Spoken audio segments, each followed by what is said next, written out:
makwa babusuafo ye twetwe oman mu nkomo ena no pay nkomo ye twetwe ho no efa ye ka ye to ye kraba ene ho nsensem bia na nsa be pie dwa akoye nchinyuahye kakraba na ene yato ye nsa afre ya nkasa ye nua DSP Alexander Kwaku Ben DSP ono ye director in charge of education research and training MTTD se ka akobadie ne ka ho asem a posifo hwese be ya wiya be ya dwodwo no ono no kyereke oye nkyereke se de be ya manfo be hunu se de esi twi omoka na nsen say na education no de be ko driverfo na ahomache mo hyehye ni makuntan a ekwan no yesi inner lane ye jama obi a obeko speed kakra no mo de mo ya no mo agi atamani ase okoka o se fa asem ko no ho a okay me nka bi nti o head ye me na kwaba okoreza yes I was akwaba oh yes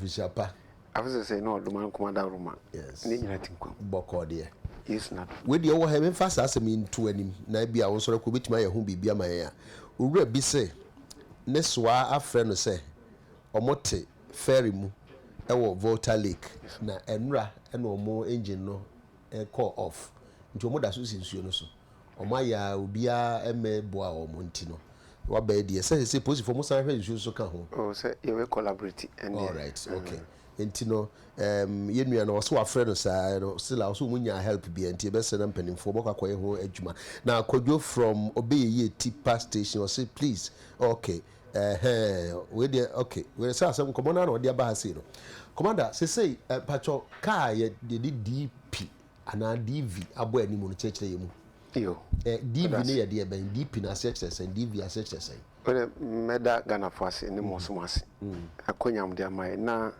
masrese ye hwe UTV muntu hu mfre munuanum ne obi biara na on tune ne TV ne nto because I class ya me papa be go through ebe boa ye ne no kira ebe se akwaba na ebe tese o na ye mohu dawru ye mohu dawru because ya ka nti ye fa ne se ye nkan ye hyase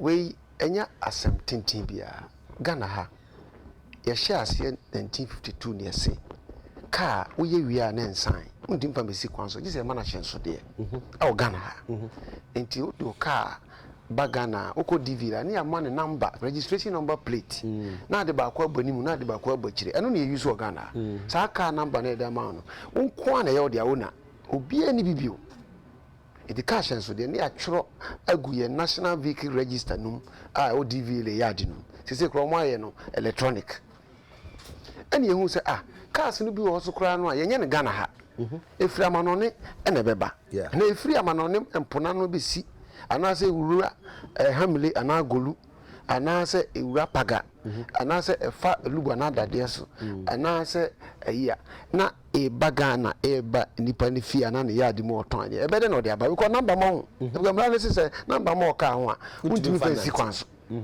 ana parliament just dey be gap bi o nti o se fele hwa na mo yes okay ene e ka ne bedu po anase ehye ne so a ye ma DP DP no background is white and the red actual na no ye ma nipa no 2 weeks o de ba ko boni mu no de ba ko abot to ka ne to kama na the OCDP no background is white background is white and number na nkasa ya actual red now de ba ko boni mu na de ba ko abot for 14 days pe now on the 14 days na the free kunkum bonge kra o de abedru your friend say elubu 2 weeks and also correct we register we enti the amount deep in search say defective vehicle departing port okay so okay a free port ho okay and na o de ba ufie enti your departing from port defective vehicle defective vehicle okay on register be defective it has not been tested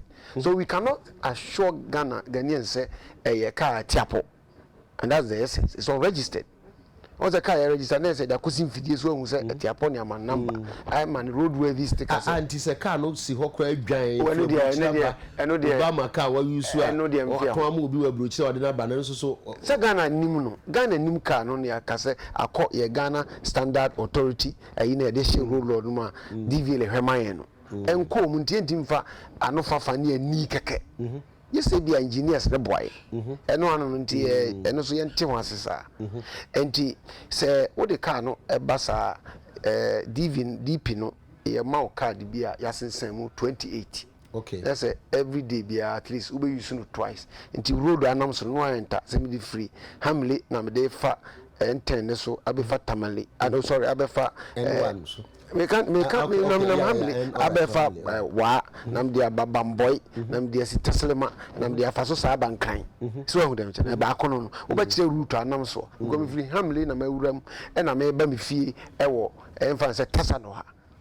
Eno ntiase woni anase me free me de free honum akọ baabi a me talk a enti saa deep no yente ehho ase 2 weeks pe se wuntimi mfa aka ne nya ne o so de ye ko register ana waton a eti wi ado yato a saa deep no awu obeyi saa meta no a ya cho so deep no na wa mo na to atwene o se yete wase pa the card no so akura no tem bia o so make entry bi compulsory sese wutu car no bia wo se wo twro ne tuni e ba ho wo ye DPD a ene car no di free port no di ko vie anase wo di ko ba bia wo ton car because that DPD no ye di ama importers ene di ama auto dealers ene di ama car manufacturers bia we bit my car wo Ghana ana ya sa so ye be ye bia ene di ama mechanics so wo ti ko gibi any individual kwa utimi kraka bako utimi kwa jibi odivili ana trade license dealers trade license dealers that DPD is friend trade license dealers their trade licenses dealers ni obi a the whole year was okay madwuma ma ye say me pese me kwa jibi odivili ho na me se me rent didi ho o eno so yetimi ye ne a kwaji ye ma opuduo kwa proud business ye ma no kwachira ye ma obi na o de te business premises so no be ba e bi a wako faka ifrabucha ba so me pe ba kwa bo okay ana DP no awu 2 is na twem card me register is fie me tim vampie nti na me court trade license dealer no no current no so say abanji is free no on the internet na say after 2 weeks no just say ukọ yes awo na maka say yes awo almost so almost trade in it ana auto dealer auto car wo ye nchen hwan almost an almost be code DVL now so akwa apply with their business papers say omo pese omo trading trade license and na say omo pese omo do krakra nti omo hia dodo na say nti ye de mawa also de no nhihye da ho ne say oji car no nye say odi DP nemum ewo ba bia wo talk car enti wo ya dem ba bia talk car wo say be ko na car na aba no ba bia mo wo da ya na we mo ewo no ye nchew because in sequence it's already registered near record ne mo pese odi sequence parliament say okay e kwan a betim dia car no ya register betim sequence so nie na me bobo so first we auto dealer so obi car no e fabric ba bia na defective ye ka say car no bia na ne tire no kra chechia e ho amomo ba bi enti mechanic pese obefa eko repair no free mount first no yesu suppose no dey on test abo yes no nya no DV na ade bebo ho na DV no say de ma 1 year okay and so logbook enye card na we log 1 year no mo de ma car dealer ana say importer no na akofa car na ana say ne on manufacture car wa na o ye trade license dealer anti ono no obi beton the car no ana de ko repair na wa de ba ko abanimu me can be what the back of front bumper no anim na the back abo ne to what about say obi ho a minim be so say we hu be pay obi ho a the boy animu na the back ahye ne red glass okay enye ne sa me say the mra ne say for back a fixed one in front and one at the rear simple and yes section 41 subsection 3 very critical for us and I will come and explain it nanti udi besi kwan so na say udi call mechanic shop ena ya ko repair man and I say ya repair the mechanic no test it after repairing and no or repair we no test you no dey be see ya demo back na obi so person obeto na ha na me gina ka say car ye nton ni say tomatoes enti parliament ye ne say ensi ya demo ho na your business na akọje ye ni say ho na ade be ye we enti so obi beto ka say ho na obeba auto shop baby talkers na hona Ghana for mutie obia nantenko na ntra office entra chest premises say a very normal so say obi di nam kromu saa eno na me kan wase etiamra kwan ho ba bi na etiamra sa yemfo ne nam krom na nipa yi otwam a me gyado ma ne ko a sa na me kire se ehihemu na me kire se me go ka na register yen timi ahwo ntia se fa hye ya adimu ye oba bi a ka ye to ka jusu ye ni organa abepe ka to ase metima ba abenka to ya do we ho ne ye to ka omo so omo akwaji bi ho no omo to no yen trade on the road enti ehonum na Ghana ni o sika no ebi ofri bodi ofri kunkum bonge ana bi na aba zebula abokoro bi di be kunkum de bay kunkum bonge o ewo odu bi nchen ho ewo yoyo ha omo Ghana omo nyina tim bag nkrana kumase so on betoka odni sika na aba na yehu se odni sika ba no ebi a onim kam enti oba kope mechanic no ni mechanic na ba shop ho ona so mpese obi be test car na ton onim no obeja car na man sa enti na ye se sa de te na sa car na mfa passenger but e ba se obi be to dia ona no credit sika no on pese obi be chichire ne nsaje no otimi no ofa ase ba no ofa ase ye mechanic no so check car ni tu na ona no so tim so mfa nwane na mra so ma ko senti ano etim manipa ba ko mienu miasa eka na omotika no okay that's the only time one ba ko mienu miasa no ye limit no na miasa na me say de ebe anye bia miasa because ba ko eye owner no anani agent because o betesi atode a eno ya ma ho kwan na nia okra sika obeto ene de okra sika obeto a onim kam nto pe mechanic obehwama no a omode actual logbook no say intended purchaser on board. Let us say the person who are so okay obi be talk okay na me fa say be ne me yire na ekwa akoto ye mienu e na me say no ye be ton ko ade policy how safe ne be talk anti eno no ya adimo na de ba kwa boche body mu na ona no tim na bi a wa obeto no wo ka hwe na mo try na me yire so tim bi eno de say eno de mo beto so on ne omuri na nim ka mu a ye ni problem me ba no so hunti me ba no so kura shi mu ni problem ye ni problem na mom intended purchaser and no and take it day. See a try. Oh, yeah, no, you indicate it on a specified route. Car a defective. You find a number, sir. Oh, Ugusu can you maybe Saka? You find say ubi me person by address and me cancel by me fee. Ubi the car could see be a mechanic be say 1 year, but we are registered that. Sani panels so no say you find say we na o tour. Or better on test and as well as DV. Also, yes, at the above number that dinosaur. Because if people are not insurance, what would do? And DV no dear insurance for home. If the car BBC a mechanic, you will not be held responsible. Okay, insurance for not government. Okay, and when you on test the binho. So now what is important? Adaka. And on test saying, and the over I know police insurance roadway. I don't know what's him. So the and sad DVR what two are more testing or be person and on Rama at least 1 or 2 a back driver no more test and it doesn't take long. Now when I meet Janaka won't mean Casa me talk car intimidate for church and for. I don't know what that tells you because be a talk car. Auto dealer shop. I no or they or apply say or PB DV nibia DV the where so money be or in a specific place of abode or talk cars and the honor nipa one person oh sika pudo talk oko me friend some family officers officer sem see that is the problem we have otherwise say ka say any say any talk car no baby but it has since now why is it that nipa to the office or say oh let me advise Ghanaians, admonish them because otherwise you have problem with enforcement officers. Okay, any say your workers are public chairman at Jukra. And those things. Yeah, those things. And man say, oh, per car, and you come out down from your high horse. Yeah, maybe say, dimu so much. That is what is done everywhere in the world. E-commerce. Intinewe brabeto.com problem abano and also swear who on net so I say only fa be kire say tigi am no talk car obrichi o connect wa compact o ko ya na doko na o ya baba we na mpe o hwemu awia ni export na dia brew no be yi ni pona na da ko show vie okay so they say answer open na wako obi wo hwe ini so na opa wakoto wie na ade nam ebia no problem.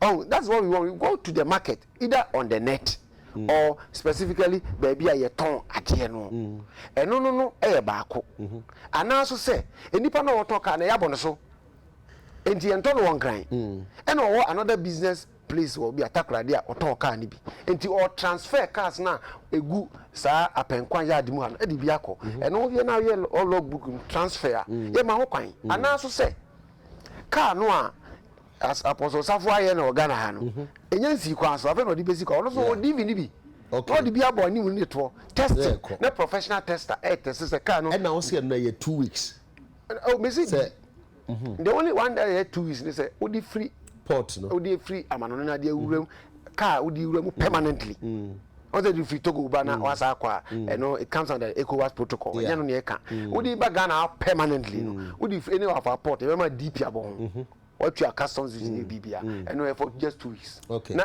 in that number please in lines na unless you move on to DV DV so there 1 whole year na 1 whole year na ma kire purpose a oji enye se manka se o de beko yie manka se o de beko adwuma manka se o de beko wedding manka se o de beko sports stadium manka emra na nka se o de beko akodu nkwi weekend ewo bia ba ne chop bus emra na nka se o de beko se different emra no pese osisi saa ne ma no if you say because register ka pass ho na wo ko wedding obi a na dia ba ka si wa Ghana e de ko wedding ne ka wohwe yemra no mu a section 38 odi akọ DVLA na ye register ni amount number plate of the road traffic access 3 na DVLA engineers no examine kai na ye hu say ye papa ti say kwa de be call private garages no mo ye ni na wi na de abadi no mama assign number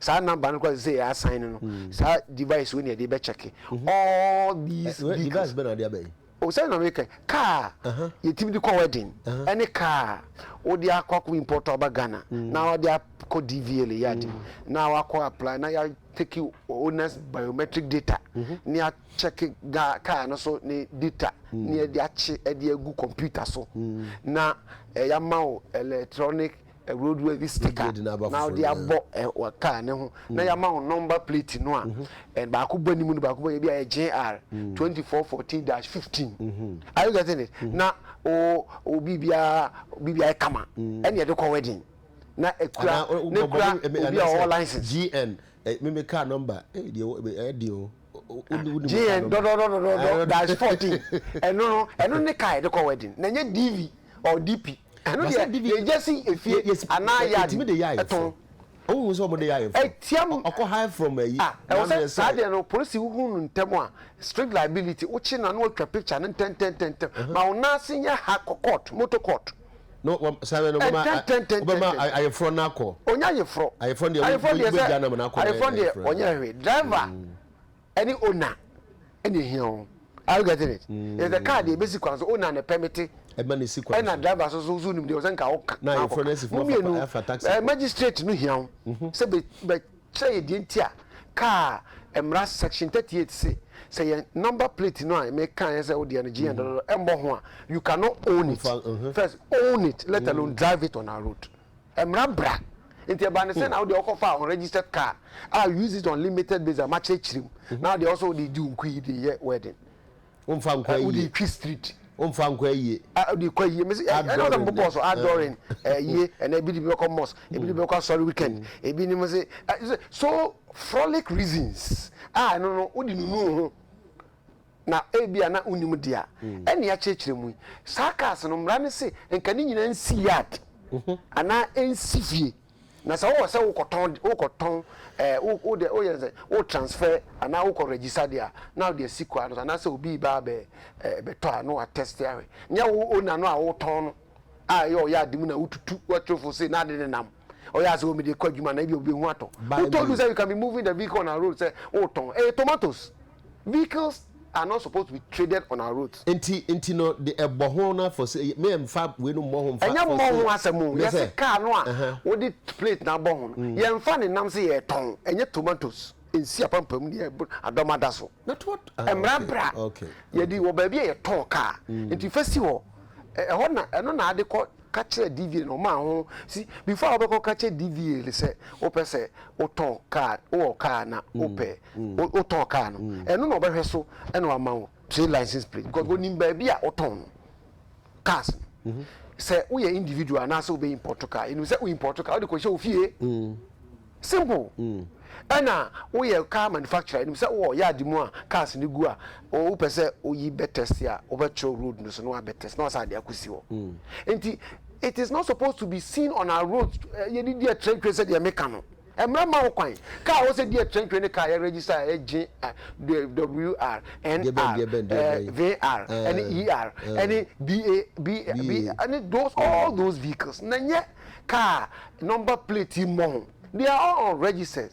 They come under section 42, 46, 47, 48, 49 and 50 of Act 683. Any regulation 23 and 24 of LI 2180 Road Traffic Regulation 2012. Now we and a court no vessel edi bua in someone police here can asame because asame ya e be pa na odipa a wo gana ha obetimi de ka ya nam anadwo na police be gina na benya no ye e dia no ye pa na ade be ma police ni that suggests say em fa na antena na me maybe as a point me say no e be anu ye ben apart from say oh ebia me be dru hamle no e na me nya na about 5 ya fe me so me fie wo adentan ana wono ana kwa manti amenamu na medru tachima na me ba no policy nya because you are moving from port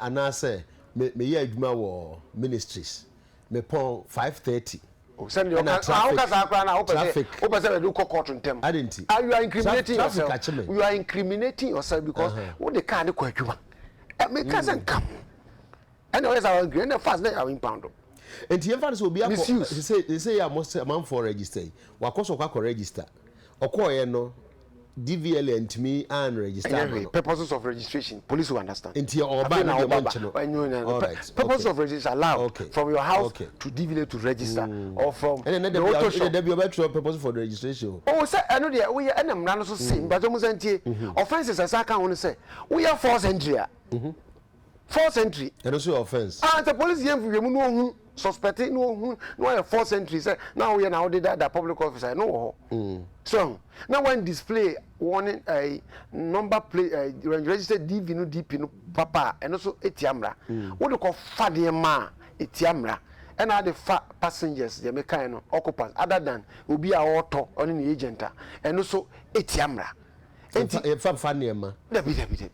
even from the port port no car no niema no a we ba de emra no be one sound near be for a broche maybe we may overlook it if report over there normally we don't worry so much because they're very difficult come take it home for us if we are recover nesi a recovery track so no mo dey akọ ye nche any problem from port there o dey kwa uko yi asa na say bia me dey call kire o na no me no be di nkomo bi no so e bia dey call kire obi o makolo pese oto na wanto a ene bia na wa hu gari bi utimi to and am so uko rationalizing the police ye nya enforcement sa nya sa na police mra oga na kire uko kasa e dangerous because can who say obi ade to no wo de auto gari o obi so ko born boa and o de and na articulator na ye toy and o de ko kire obi o hamle no oba and wo hu say chako no alodu and so e enti emra na se ye mfa ne ma so them chen nya say na kitu around kasi and is unnecessary what is important is say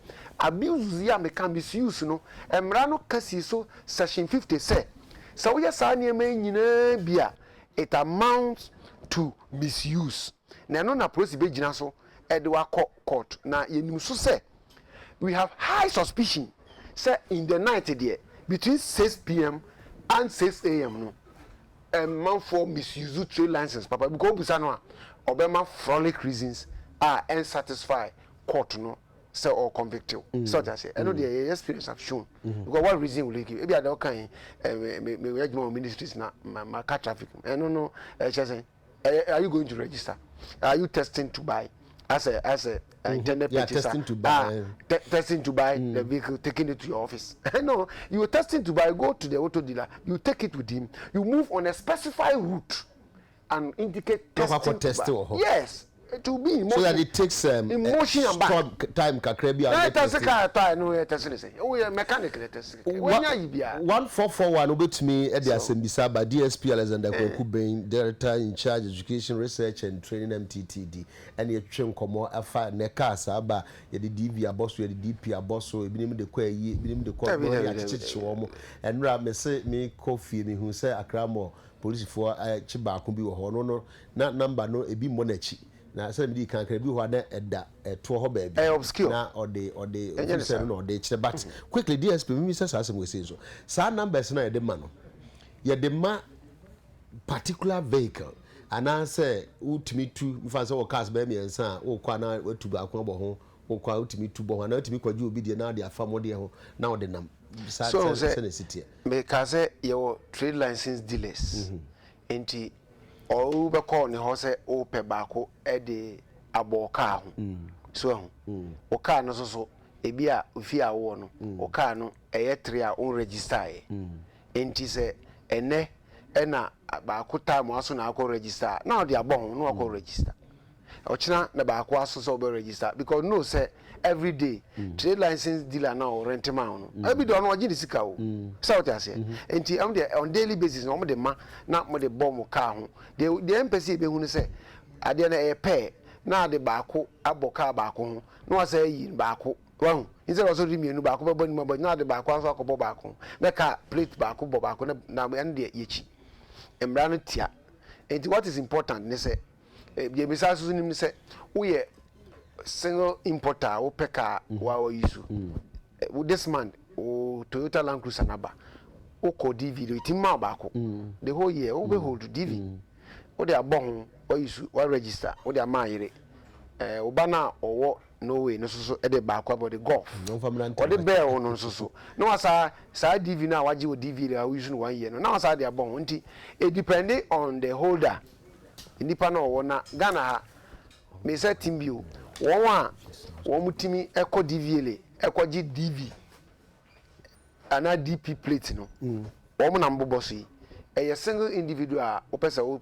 kraka frama no ne eye obi a o manufacture car our register eye auto dealer obi a o ton cars eye vehicle importer obi o import car puduom ena ye wo even mechanics so aye fitafo any trade license dealers on the premises no dey documents akose me ti ha na me timi business wa na mo mama Ghana trade license ni bi na me fangu ha bam tan na me so ntra ho na me nya ho advertisement na me di ho no obi me rent kakra side pa no yetimi edema wo in fact abonfo we bre person will be some questions na me hwe se be ye dia but obi se me say what about license plates are free other countries to say be Togo na odene nam ha Nigeria odene nam ha so no Cote d'Ivoire no nam ha say ECOWAS protocol no yes me Ghana ha bitimi de me car me documents are correct na me wo international drivers permit so magia bitimi e de car no eko Togo eko di 90 days but on the say adwuma sana Togo ni so because of ECOWAS ya dom ha no West Africa no so team din de ba e din ya car say DV ni de o pese o de car ni free Togo e ba Ghana permanently udru aflawa obeye custom excise duties no atua custom toa yes ya ji car no ama Ghana Revenue Authority custom division ho na ya di DP abon ho ama no say o car na ba en Togo bio because we be change Togo number no e dey what ya bo ho Ghana number no asem ne e kan no pay na mum say wo Ghana number wa register wi ndie o pese o Togo go do nkwi 2 weeks a utim di call no asaba I will change number plate there's a protocol for that because we are all in one economic block ECOWAS So, obviously, Mr. Say, can you drive with a DV if you buy a car in Accra and want to register it in, say, Cape Coast or Takrady? Purposes of registration. Registration. I can't say yes, auto non crime. Which me up as now in such a way, say. Obi person register BA number which may register no Accra minim say it me oh and they major my DV I think eventually something got to be maybe they'll say it me understand because they say yeah electric computerized vehicle register yeah automated they be sport fine there and they am say they should be and you no na feed na ekuta no feed ni we wo de kire obi otimi hunu say oh so the way Ghana boy police designed for police a very personal digital assistant device and no light bi wa yes sir electronic roadworthy sticker no DV le dia ma new cars any old cars you be changing to this new one all the time police do and the light not to so windscreen so na car no name aba registration number chassis any the color of the car. Oh, okay. Because I'm they say to me physically you cannot convert the vehicle. Says color no basso white. That's a car don't see black. Hey, why committee? It's contrary to section regulation 19 of I for yeah me that was mama konye. Untimi sorry waka. Say car na me won me dem come mechanic come here na me car me di me kui. Ma sesa color my blues my red. Na yeah sir e be den na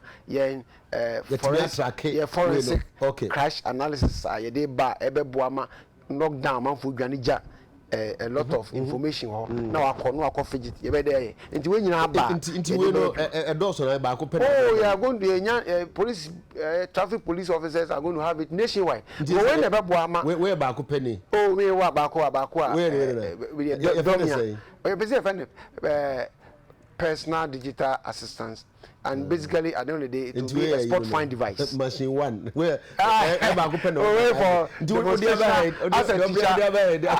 a teacher I use it to demonstrate 0288 700 200 ebi apese obi sa asem obetumi afre 0288 700 200 na yatwetwe nkomo no mgidi se ebi adabi yesan ebi kura aka ho bi because other questions bi ebi no edi aba say no and said am fa de kan ho de but I said please I want to ask if there is a grace period when your DVLA expires. I mean, him say be as a road wedding. Oh, I know there. When a DV said last week, Director General MTTD, DCOP, Mr. Untobe Awuni, my boss, ordered that more 2014, the end of 31st December, the more grace period. They will and then they will need 2015 the end one and your copy because from Wachano who used to DV 2014 and no one casano ye chiwo oh ko register ko talk and no one can because now if you do any board there na oh when applying to DVLA Ediama police for enforcement it's going to be used for e-policing enforcement in terms of spot fine. We also be use e-police electronic policing. Yes. It's a digital. Oh, say all license Ghana will be ya chia gu. But we should be many opportunity there. Abusia for Ghana have kwan ko tebi. It's a phone no. It's a phone. It's a GPS. Maybe a police will be a do to me the call. Yeah, be a okay. You dey juma dey be boa police. I be yi chrono dream. E be dream afri. E be yi keta se wo kwanso. Ufum ya nya ochewa instantly na ma ticket enti we say dey say dey hwe car no so a road ready enya ebehu untimi feki no fa ncheme obehu ni nyina afei o car details na dey ade nyina wo so o color no akoye we say ya ni nyina me aha na dey hwe ho no me ye nika bi akire we no any we no dey hwe so ya dey say phone pepe laser light bi ba na pick But o kasa also dey ntimi mfa nkyere obi aso na oh normally go there dey here kwan say ebetimi so dey license na eyi aba me check license you license abeto so from DVLA and no sport fine be say Patrick wo wager ntimi Patrick Marchen yes Patrick yeti o me officer no kasa no okay we say can teacher tomatoes are don't abontin. Kwanisman kasa abontin, please correct no ma'am. Other developed words no. You tomatoes don't abontin. And I'm better me okay. Other developed words. nti o kan bi dia atone de no so ho okay all right to me so tomatoes so e wa bonten okay wose mpokura ebi kura wa tomatoes kura mpo no na me re e Patrick Basho pati ase ono de to ye de no so krom kwa ma de ya me ma me re bi so na mo de ono pai ma me aboka this technology number yeah what Ghanaians okay to avoid accident run away drivers, you know. Very well. All right, Patrick, that's it. Pins with me, a friend will be Sassman as well. I'm 0288 700 200. Patrick says, tomatoes, granny, canny, and car. Maybe crowd, what they are quack or say they buy me, and they are church who be or say they ready to go. Not just our try to sell or track or no. Until I say, baby, a car dealer, no. Na say be, yeah, tell her in Crawford to be in some bar. Oh, Michian would be a biasina, Mr. Meto, or J. Sicana pet boom no call how was a car as well as say. Or man, a console on Cotton Cano, not or also a Cotton Cano tea, a horse and be a bar, tea a collar, near ho, ni. Ni over a good morning. I'm on Aha, near no pay. I'm on Aha, ni Pacheco. I don't know in the Kazaka. The Kazaki police in the Casano. Sometimes in the evening, a good film of it. But sometimes it's almost here. What you call stations now, by 30 minutes, you will not over Jackal. And sometimes in the NTR, on Chassis, or say a choir penance by as a go so cosino. And no way, sir, question, and was saying back on so will be to say, young fan say cano, and say be our de conso, be a yare. Now a boomer was say, oh, father to now deco, and no sano, so, and that Maquayana auntie. Say, I can't be none. I mean, you are not that emergencies be you are acting in good faith. Say, Nipa be wood, any give it, I'm not yet. But I don't say, say, cry, Ghana, Yankopo Yadum, your National Ambulance Service of Ministry of Health. Do you have a lot of these big hope for one night? Young Edward, Eddie. Yes. Ediano pay. Yes. Me person me that penina say or asema wa canon. Me didn't church or radio so near there manage no pa. Na a pempi no go say no kan ni and call 4 year war abonteno. A bebra na be be a bebra. Nti me hia me kase ni say nya all kind no. You bit me the year you might hear you might be. And no, I mean, the CIA hear me on no Casadia, who to me say, as some more can and you bet boy my Ghana. No woman on your ear, you Ayana and she don't cry. Don't be to me, I shall not discipline it to me, so I take it place. I will call for more quietness on a bar. Not give you early place in the Sunday. Maybe no more a dream. Won't to me in Kotoka. That best 6 months, 1 year, I was a one register. And you are open away. As I know, my team, I say, the dear now, Eddie almost says, I know better because who divinity are no money. Just I'm said, the Okan Yatia Senti, and me uncle power so, a DSP will say, Tiki. The papa police no all can menina ya pan managing home person me na damfo hwe we bad o person we police ni adamfo se be ya yencho okay also open the numbers so kra ka ho we nya papa chire ye be ka ho asem we see a friend of guardian o say asem DSP kana de on na ya adwen pa no me na asem no say we educate we takra de apo good morning TK say hi to DSP Obin who fans pa God and country. Was make us a happy new year. See a friend as many minutes as many. Please take it. This law was implemented long ago, as said by DSP. The question here is why are they now enforcing it giddy giddy? Where could you cast? So I don't know. When they be Ben and Ben Medina Ben. Yes. I no pay. I'm not sure. The time make share program make the right. Car select from my phone card no. Ma ya pa card from my something like that. Man, so that you can choose to honor. Not a better mean see honor me because the address for the kind of who cow person on the 300. What the commander also. I already better so. Ben line no a katika kranti be hwese betumi nya ne my roadworthy certificate expired a day after when I have traveled. How will I take the car to DVLA? Suleiman Asunyane na obisa sa asemwese.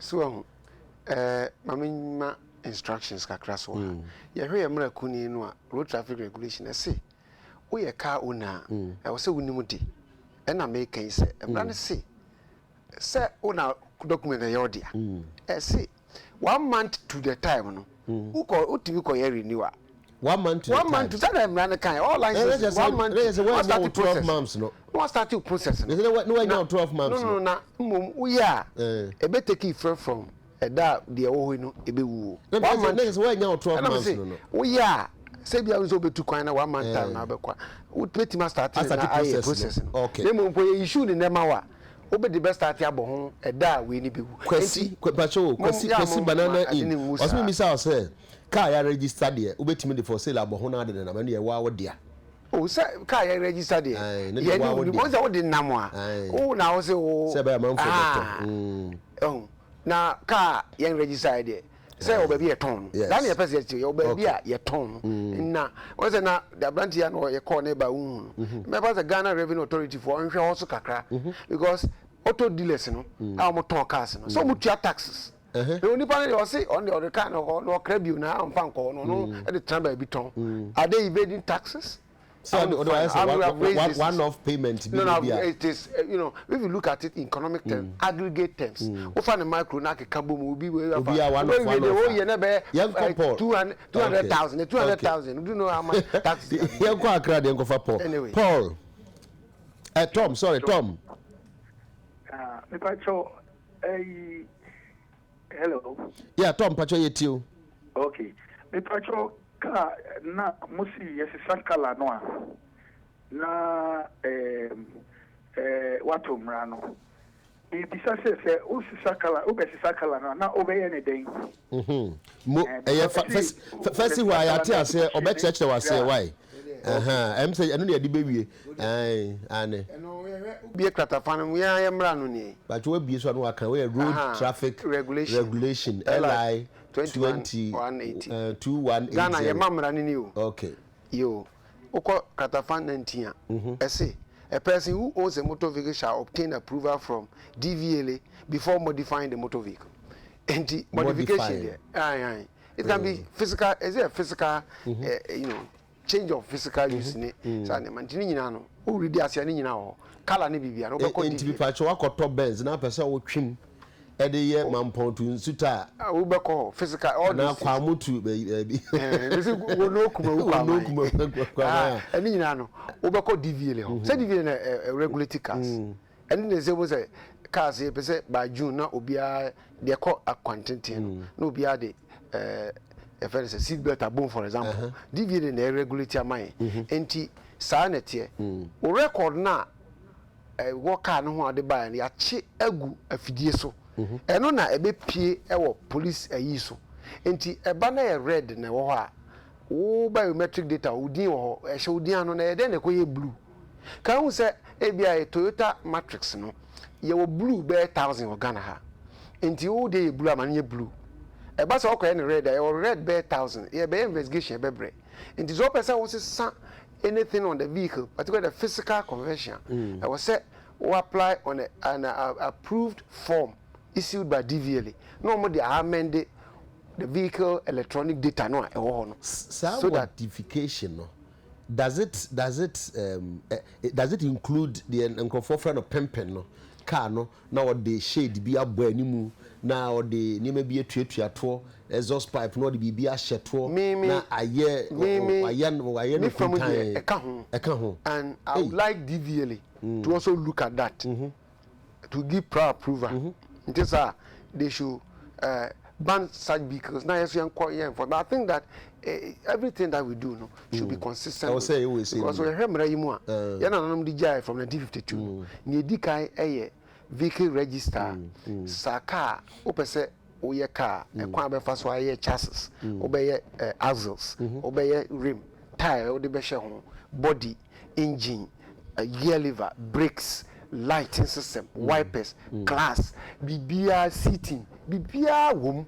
And me must say, we no regulator, and we now also to be we have old now pimple. And I was starting out in the Matitarum. Why, dear, is it consistent with this? Because never in safety, pan here, safety. Said BBC, a jibajin quan, and I said, a bema, a nipper, a prepare, a wood.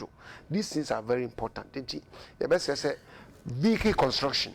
And we are talking about vehicle registration and use. And you can was because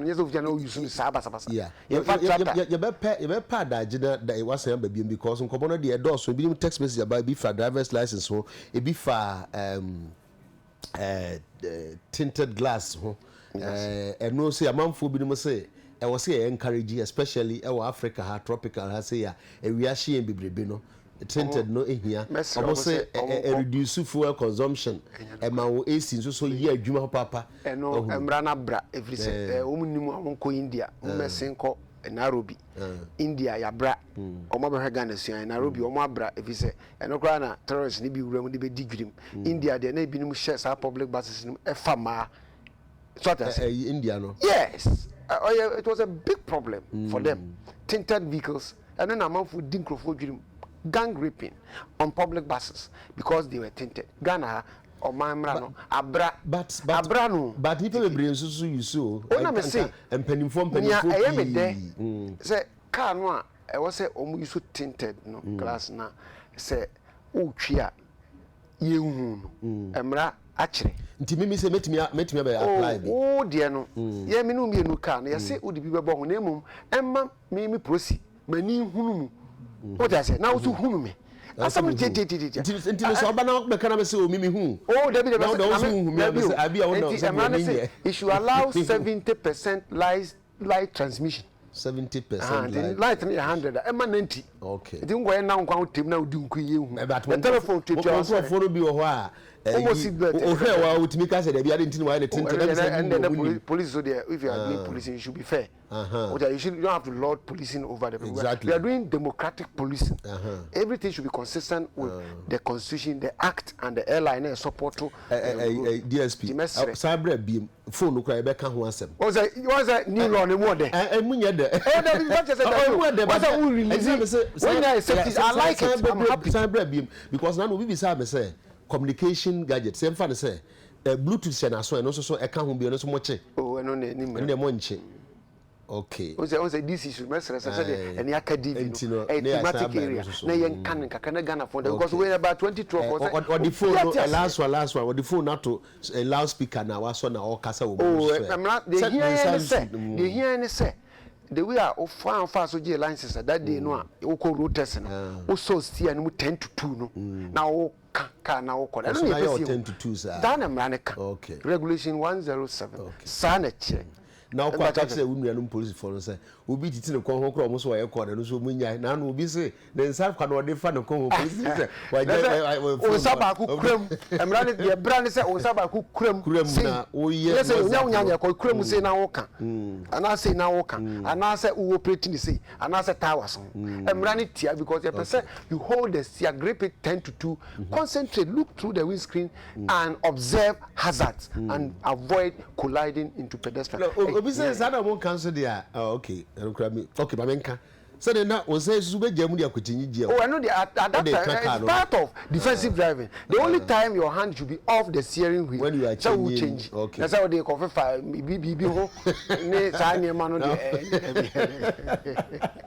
Okay. For basically because you are tremor, yes, you change CD, you change radio station. When you're done, what change and Tinina, no, Ebeka was 70. Next time, over baby.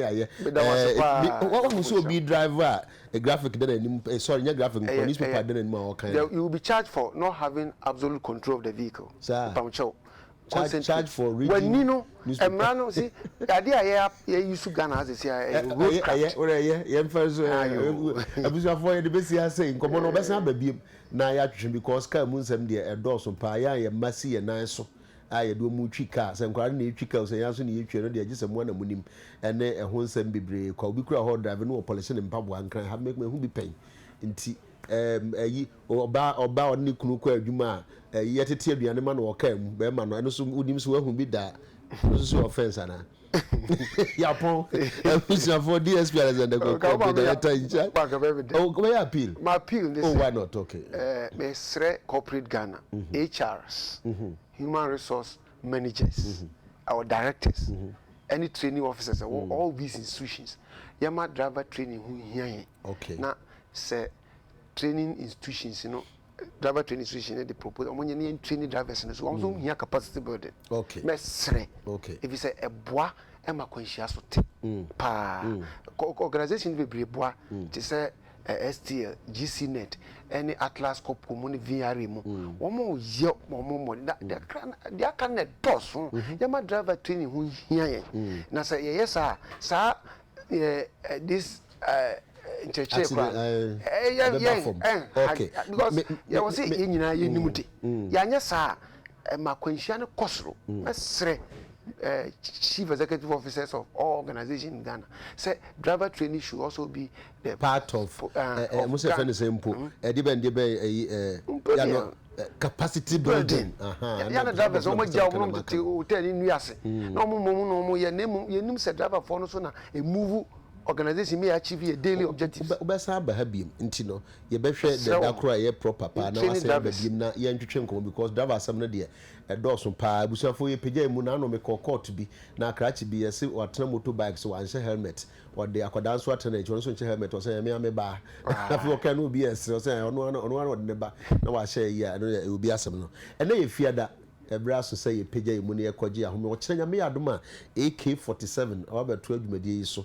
Now I'm the Majima Homeka Kenya me Adma, Jordan Assembly. Once again, there was your phone as your crew, your production will be a sound, camera, makeup, BI, and then I say, Menu Munia and Kabume, and then 1624 the masse what are the fa mo de shame de bia no 0277 100 900 no diagram account ntino mo bia anye jeme epeja emu DSP so edna CP nyame adoma adwada ye besa hia biem yeda mu nyina ase.